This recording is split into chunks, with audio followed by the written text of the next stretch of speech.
छात्र भारतीच्या वतीने आज एक रॅली काढण्यात आली होती। ही रॅली यासाठी काढली होती की 15 दिवसापूर्वी जळगाव जिल्ह्यामध्ये चोपडा तालुका आहे, आदिवासी आपल्या अकोला तालुक्यासारखाच आदिवासी तालुका आहे। तर त्या चोपडा तालुक्यातील उनबदेव गावातील एक आदिवासी पाड्यामधील एक मुलगा होता बादल बारेला म्हणून। तो विद्यार्थी शाळेत जात असताना त्याच्या लक्षात नाही राहिलं की त्याचा बस पास संपलेला आहे। तर त्या कंडक्टरने त्याचा बस पास संपलेला असल्याने त्याला तिकीट काढायची मागणी केली। त्या विद्यार्थ्याकडे 5 रुपये नव्हते तिकिटासाठी।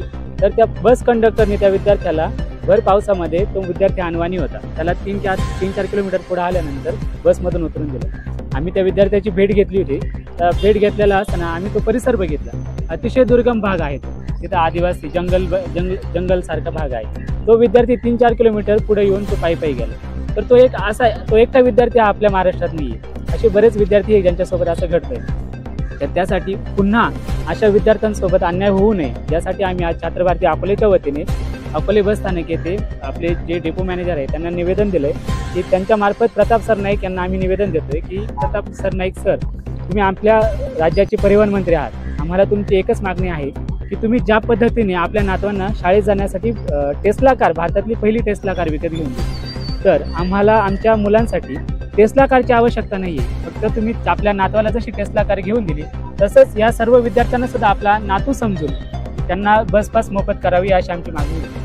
गेले अनेकदा आपण बऱ्याचदा ऐकत असतो की विद्यार्थ्यांसोबत बस पास नसल्यामुळं काही विद्यार्थी शाळेमध्ये येण्याचं टाळतात किंवा कॉलेजमध्ये येण्याचं टाळतात। बऱ्याचदा त्यांना बसमध्ये अपमानाची वागणूक दिली जाते। तर आमची सर्वांना परिवहन मंत्र्यांसोबत सर्व जे सत्ताधारी पक्षामध्ये जे आपले नेते आहेत त्या सर्व नेते मंडळींना विनंती आहे की तुम्ही सत्तेत कोणताही पक्ष जरी असला तर आतापर्यंत आपण बघत आलोय की त्यांनी शिक्षणामध्ये आमूलाग्र बदल होईल असं कोणतंही पाऊल उचललं नाही। त्यामुळे तुम्ही सत्तेत कोणीही या, आम्हाला त्याची काहीच हरकत नाही, पण तुम्ही सत्तेत आल्यानंतर शिक्षणावर काम करा ही आमची प्रमुख मागणी। कोणताही सत्ताधारी पक्ष असला की त्यांची घोषणाबाजी खूप असते पण अंमलबजावणी काहीच नसते। तर आम्ही या आंदोलनाच्या माध्यमातून सर्व सत्ताधारी पक्षातील नेत्यांना तसेच परिवहन मंत्र्यांना अशी विनंती करतोय की तुम्ही आमच्या गोरगरीब विद्यार्थ्यांसाठी काहीतरी पाऊल उचलावं आणि या विद्यार्थ्यांना 1ली ते 15वी पर्यंत छात्र भारतीची अशी मागणी आहे KG to PG सर्व विद्यार्थ्यांना बस पास मोफत करा अशी आमची मागणी आहे।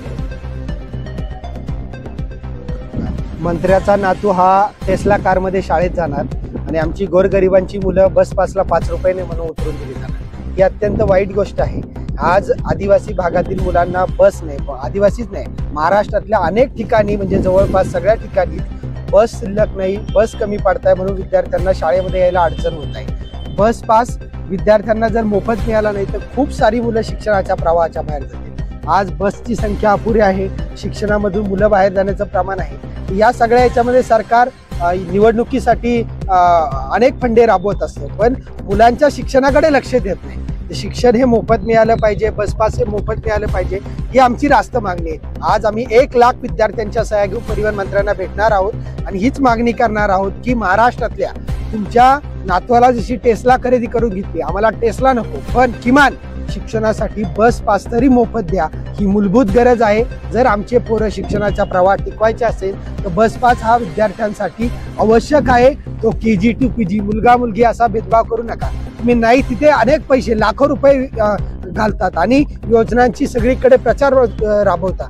शिक्षणासाठी तुमचं काय धोरण आहे एकदा आम्हाला सांगा। आज तुम्ही सरकारी शाळा बंद करताय, अडाणी अंबानी रामदेव बाबाच्या पतंजलीच्या शाळा आणताय, आमच्या मुलांनी कुठे जायचं हा प्रश्न आमच्या समोर निर्माण झाला आहे। आज अकोल्यातून जी ठिणगी पडली ती महाराष्ट्रामध्ये पेरू असं आम्ही तुम्हाला सांगतो आणि परिवहन मंत्र्यांना इशारा देतो, जर तुम्ही आमच्या मुलांना बस पास मोफत केला नाही तर आम्ही तुमच्या दालनावरती येऊन आंदोलन करू, हीच आमची भूमिका आहे।